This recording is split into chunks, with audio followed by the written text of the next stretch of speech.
All in. All in.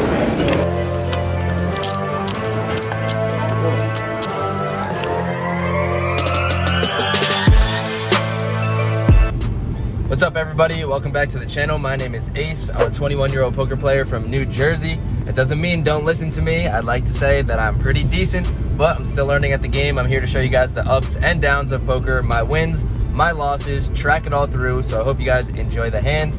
Got a haircut a couple days ago, so hopefully we can bring the run good to the tables. Have a good day, and let's get right into some cards. Jumping right into the action here, we get King Queen suited of hearts. The cutoff makes it $20, and now the small blind makes it $65. We're in the big blind here, and we have a decision here.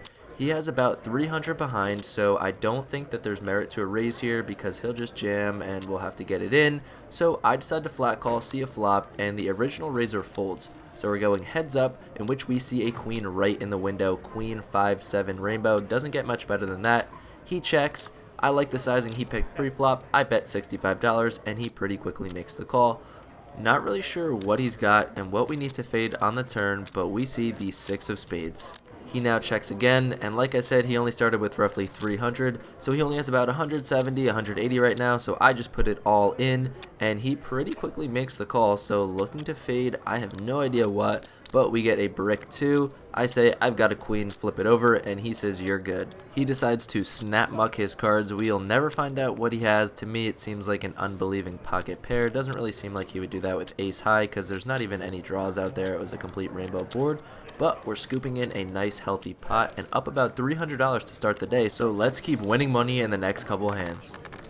Alright, for the next hand, we have 5-8 of diamonds. Yes, 5-8 suited. We're playing short-handed, 5-handed, and I'm on the button. You know what? Let's go. We call a raise to $15. I show the cards to the camera. I look up, and we flop a flush. Wow. Looks like we're going to run good today. It checks to me, and I decide to go pretty big here. I bet $40, and only the older lady to my left decides to make the call. A little bit of cause for concern because they are on the tighter side, but let's see a turn. We see a horrific turn in the 9 of spades. Now she could boat up if she's got one, but she checks. I put her all in for her last $120, and she snap calls. Couldn't get it in there any faster, so I'm like, yep, I'm beat. Sure enough, river comes the 3 of spades, and she quickly flips over ace jack of diamonds. She got me good. The old people just love to get me good, but it's alright. She only had about 175 in her stack. We don't lose that much, and we're still up 125 on the day.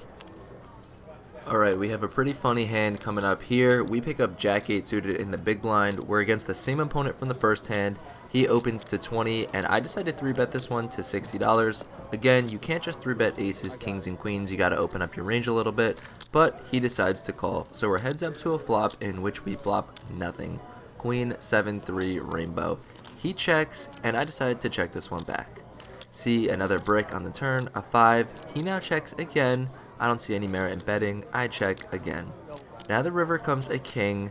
He checks. I debate betting as this is obviously a better card for me as a 3-better, but think he's going to call with a lot of hands because I just checked 2 streets. It doesn't really seem like a believable line, so I check. He says ace high is good. I laugh and say I actually have jack high. Yo, ace high is good. What did you say? I have jack high. Jack high is good too. Yeah. He laughs back and says, actually, jack high is good. So we win a 3-bet pot with jack high. Nice, and we're on to the next hand. Alright, we've got somewhat of a super interesting hand here. As I look down at ace 6 of clubs on the button, we're playing 5-handed. This is a great hand to open, so I raise to $30. Only under the gun, who had straddled to $10, ends up making the call. We see a board of 8-2-3, and I'm like, great, I completely whiffed this board, and then I'm like, hold on a second, I have a flush draw. So when he checks to me, I down bet for $20. Gets back to my opponent, and he starts thinking for a little while, cuts out some chips, and decides to raise to $70. Right away, alarm bells are going off in my head, but for different reasons than you might think. He shouldn't really have any strong hands here besides pocket 2s and pocket 3s. I've never played with this guy before, so if he knows anything about poker, he'll know that this is a much better board for him as just the limp caller rather than the pre-flop aggressor, so he could be trying to steal the pot. So I do actually think about 3-betting the flop and making it 200 to see just how strong of a hand he's got, but I decide I don't want to get blown off my equity if he jams, so I just call. We see an interesting card in the 6 of spades on the turn, so 4-5 gets there, and now there's another flush draw on the board, but we pick up a pair, and it will be pretty hidden if we go 6-6 on the turn and river. He now bets $140, and again, I think about raising here because I should have all the strong hands, aces, kings, queens, jacks. I could even have pocket eights here, but I decided to just flat call 140 and we're off to a river. We need that run good. We need to see a club, and we can win an absolutely massive pot. Maybe we can go all in with my opponent. Who knows? Let's see a river, praying for a club. Bingo! Yeah, we see the 7 of hearts. Yeah, that's totally what we needed. Poker is so frustrating sometimes. You know, sometimes your opponents just hit all their outs, but then you can't get there when you need it. He thinks for a long time, checks his cards, Hollywoods. It's so annoying. Then bets out 250. We fold, and we're on to the next hand. Hopefully we can run good in the next couple hands. Starting the recording late here, all you guys need to know is a straddled pot. Bunch of people called, the flop checked, and we turned a set. We bet out for $10. The player to my left raises to $25. We decide to re-raise to $75. He makes the call. We're headed to a river, and it brings a one-liner to a straight. Yeah, that's awesome. I check. He snap checks back, so I'm like, okay, show my 4s. He flips over 5 for a straight. Wow, like I just said, my opponents will hit anything, but if I need an out, it doesn't come. This session's just been so fun so far. I don't know if you guys can hear the sarcasm in my voice, but I literally want to die right now. We're on to the next hand. Hopefully we can hit something and have our hand hold up. That's the key. Roughly 12 minutes later, we look down at ace-jack suited, and there's an open to $20, and we try to get something going here and 3-bet it to $80, looking for some action, looking to make a big hand, but the player to my direct left spoils my plans. He slides out $200 for a 4-bet. Gonna have to fold this, and this session is taking a turn for the worst. Hopefully we can turn things around. Alright, looking to turn things around, we pick up queen jack offsuit. There's a $10 straddle on. The middle position opens to $35. The cutoff calls. I decide to call. I want to get in there. The straddler makes the call. So we're headed 4 ways to a flop, looking to flop something big. I know this is a looser call, and a lot of the times we'll be dominated here, but that's when frustration takes over, and sometimes I play a little bit looser than I should, but hopefully we can flop something big here. In which we just flop top pair in queen to 6 rainbow. I check, under the gun checks. Now the middle position c-bets for $40. The cutoff folds, and it gets back to me, and I want to do something a little interesting here. I normally either check raise with draws or super strong hands. I never ever check raise a medium strength hand. Yes, I might be good here with top pair, but my opponent still can have king queen, ace queen. He c-bet into 4 other people, so he definitely has a strong hand. So I decided to check raise to $150. Straddler folds, and now it's back on middle position. He doesn't think too long and decides to fold. So maybe he was c-betting with pocket 8s, pocket 9s, pocket 10s, anything of that nature. But I like my play here, and I think maybe I got him to fold king queen, ace queen, because it's a super dry board. There's not even a flush draw out there, so I'm representing lots of strength. I don't know. I like the play. Let me know what you guys think of this. For this hand, we pick up queen 10 offsuit in the small blind. I know, not the best hand. The button raises to $20. He could be doing that super wide. We call. We flop top pair in 10-4 deuce. I check it over to him, but he checks back. Now we turn 2 pair, so it's time to go for some value. I bet $25, and he proceeds with a call. Now the river comes a great card as it's a king. Should definitely hit him. I think it's a great spot to overbet the pot. I bet $100. He thinks for a couple moments and decides to call. We show 2 pair, and we're good. I like the overbet on the river there. Let me know what you guys think, and we're on to the next hand. Moving right along to the next hand, we pick up the red ladies, the red pocket queens. I decide to raise to $20 in the cutoff. The button and big blind both make the call. So we're headed 3 ways here, looking to see a big flop, and boom, we flop top set on queen 2-3 with 2 hearts. The big blind checks, I check, playing a little sneaky, and the button takes the bait, bets $30. The big blind folds, and now I have a decision here. Should we check raise? Should we just flat call? I decide to check raise to $110, and my reasoning here is this. You guys see me check raise a lot of flush draws, straight draws, weak marginal hands. I literally just did it earlier this episode with a queen jack, and in doing so, it allows me to check raise with really strong hands as well because my range is balanced. I'm not always just raising top set here. I would raise 4-5 of hearts, 5-6 of hearts, 8-10 of hearts, anything. If I had hearts, I would check raise here as well. My opponent thinks about it for a little while and decides to fold. Very unfortunate here, and I'm very annoyed at this. I go to take a 10-20 minute breather outside, have a snack bar, look at the view so we can come back refreshed. Very welcoming sight to come back to my very first hand, ace queen suited. I raise it up to $25 and get 3 callers. We flop top pair on ace 10-6. It checks to me. I bet $40. The cutoff folds, but the small blind and the big blind both make the call here for $40. So not feeling very good right away. I don't know what these players have, but I may be beat already. It's a rainbow board and I just got called in 2 spots. The turn now comes in 8 of clubs. They both check to me again, and I don't see any merit in betting here. What am I going to get called from? Ace Jack specifically? Ace 9 specifically? That's it. I don't know.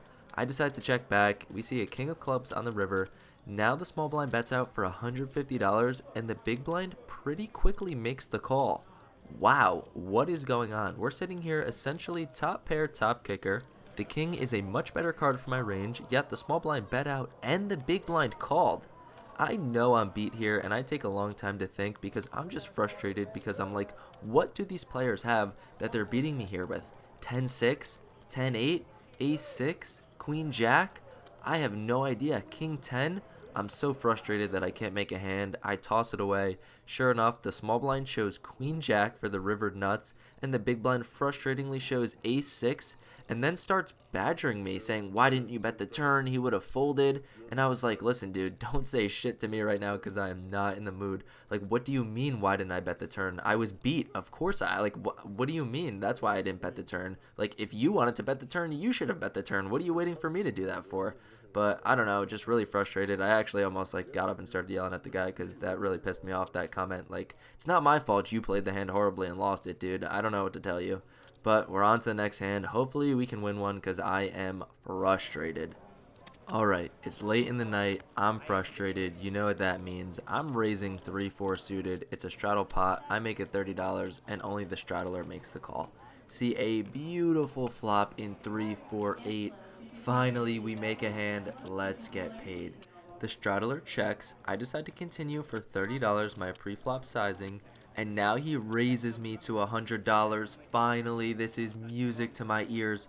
But I don't want to just flat call. I want to experiment with something that I've never done before. I 3-bet this flop. I 3-bet him. I make it $200. I just min click it back. I want to commit him to the hand, see how strong his hand is. I want him to go all in with his flush draws. Gets back to him. He decides to just flat call. So I'm like, this is awesome. I'm going to set him up. I'm going to bet big on the turn pending no spade. And we see just that. We see the 6 of hearts. So now if he had 5-6, he'll make a pair. But he checks it over to me. I have roughly $650, $700 in my stack. I want to do something that I also have not really done before. I want to make it look like I'm on a draw, that I don't want him to see the river. I go all in. And now he does not snap fold, he does not snap call, so I know I'm best here. I'm rooting for a call. I want him to call. I think he's on spades, so I think he's pretty much priced in to call for spades. Depends what he has. Maybe he's got 5-6 of spades. I don't know, but he thinks it over for a while and decides to call. Let's go. I don't have any time to process what's happening, what I need to fade. The dealer puts out the river. The 4 of hearts, we boat up. I say I got a boat. My opponent shows pocket 10s. So he straddled, got pocket 10s. I raised, and he just flat called pre-flop. Wow, this was a huge pot, and obviously, even if it ran out like this, he would have called down if I bet 300 on the turn and then jammed the river. But I'm happy that I played it this way. I think the line that I took was the right line, and let's go. Finally, we get our huge double up. Now we're up on the session, and we can finally take a deep breath of fresh air. We've been playing for 5 hours. We are exhausted. We rack up, head to the cage, and we cash out. All right, I'm on the walk to my car. What a crazy session that was. I was up 400 early, winning every hand, hitting straights, flushes, sets. Then we went card dead, hitting top pair, getting outkicked for like 3 hours straight. It was miserable. I walked to my car, took a break. I actually added on for another $200, which I never really do, but I'm glad I did because then we had that 3-4 hand, crazy big double up. and wound up profiting $295 in 5 hours of play. Crazy grinding session today, but happy we ended on the positive side. Hope you guys enjoyed, and as always, have a great day.